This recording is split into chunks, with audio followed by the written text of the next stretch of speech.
Ассалаумағалейкум қазақ елі. Біз Алтын Орданың мал базарындамыз. Хадия қайырымдылық қорымен бүгін қайырымдылыққа шығып жатырмыз. Сол қой сойдырып жатырмыз, қой алдық. Мына жерде қойлар көріп тұрсыздар.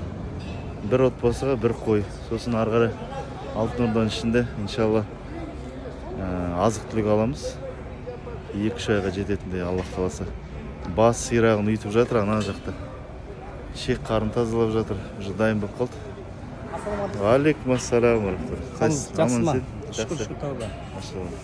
Бір сұрақ қояды сізге. Қазір бір секунд. Болды. Адамдар келіп отыр сұрақтар. Міне осы ағайын. Бүгін иншалла күні бойы кешке дейін қайырымдылықтамыз. Алла садақаларыңызды қабыл етсін, Алла берекесін берсін. Бізбен бірге болыңыздар, Хадия қайырымдылық қорымен. Біздің газелгел асу, как всегда. Ассаламу алейкум. Ва алейкум ассалам.